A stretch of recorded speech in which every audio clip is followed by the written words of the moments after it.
अस्सलाम वालेकुम दोस्तों, आज हम उस्मान गाजी की किस्त 188 का रिव्यू पेश करेंगे और आपको इस नए ट्रेलर की डिटेल बताएंगे जिसमें उरहान और अलाउद्दीन की लड़ाई बढ़ चुकी है, जिसके साथ साथ बाला और उस्मान के दरमियान रंजिश भी देखने को नजर आई और इन दोनों के दरमियान पहली बार नाराजगी देखने को मिली, जिसमें बाला अपने बेटे अलाउद्दीन की तरफ होगी जबकि उस्मान उरहान की तरफ होंगे और उसके बाद बुरहान और जेर कुताई के दरमियान भी झगड़ा शुरू हो चुका है और उस्मान के दोनों नए आने वाले बड़े दुश्मन आपस में इत्तेहाद कर चुके हैं। तो चलिए वीडियो शुरू करते हैं।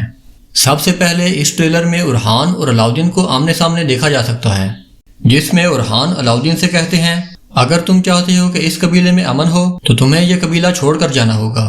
उसके बाद अलाउद्दीन अपनी वालदा से अलविदाई मुलाकात करने को जाते हैं और इस सीन में देखा जा सकता है कि गोंजा की आंखों में आंसू नजर आ रहे हैं और वो उरहान से रुकने का कहती है, लेकिन वो चला जाता है। उसके बाद दोबारा उरहान और अलाउद्दीन को आमने सामने देखा जा सकता है, जो एक दूसरे के मद्दे मुकाबिल खड़े होते हैं और अलाउद्दीन उरहान से कहते हैं ये ना हो कि इस बार भी मैं अपनी हद भूल जाऊं, यानी कि उरहान अलाउद्दीन पर 2 बार हाथ उठा चुके हैं। तो अलाउद्दीन का कहने का मतलब ये है कि अब की बार वो भी नहीं रुकेगा। उससे अगले ही सीन में बुरहान और जेर कुताई एक दूसरे से झगड़ते हुए नजर आते हैं और बुरहान जेर कुताई से कहता है शहादत से डर कर भागने वाला हर सिपाही हर बार यही करता है और वक्त आने पर दोबारा भाग जाता है। उसके बाद जेर कुताई बुरहान का गिरबान पकड़ लेता है और कहता है कि मैं तुम्हें मजबूर कर दूंगा कि तुम अपने अल्फाज वापस लो और इन दोनों के दरमियान भी झगड़ा शुरू हो जाता है। और मुझे लगता है कि जिस तरह सीजन 5 में कोनूर और बुरहान के दरमियान झगड़ा हुआ था तो इन दोनों को उस्मान बे ने कबीले से बेदखल कर दिया था, तो इसी तरह अब की बार भी बुरहान और जेर कुताई को भी बेदखल कर दिया जाएगा।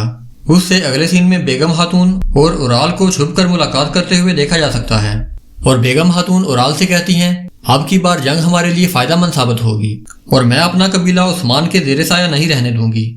उससे अगले सीन में फातिमा और बाला खातून परेशानी के आलम में खड़े हुए होते हैं और उस्मान बे उनसे कहते हैं हम उलजायतू को वो सब कुछ नहीं दे सकते जो वो चाहता है। इससे जाहिर होता है कि अलजायतू ने उस्मान बे से कोई बड़ी चीज जैसे कि तावान या कोई ऐसी चीज मांग ली है जो वो नहीं दे सकते।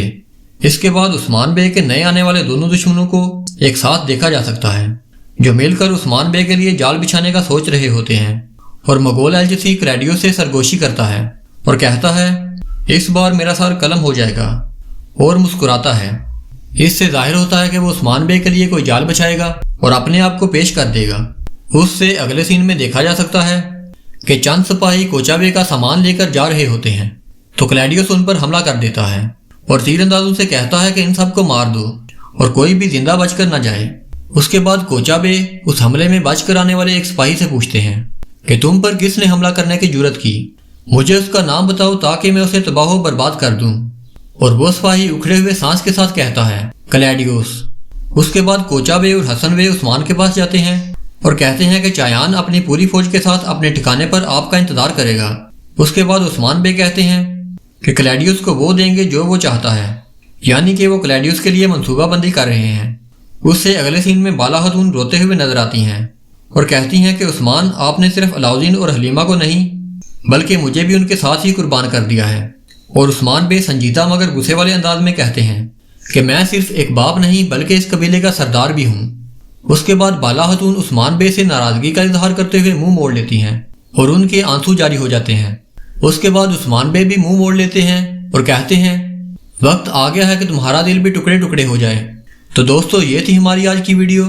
आपको ये वीडियो कैसी लगी अपनी राय का इजहार कमेंट सेक्शन में जरूर बताएं। मैं मिलूंगा आपको ऐसी ही एक नई वीडियो में, तब तक के लिए अल्लाह हाफिज।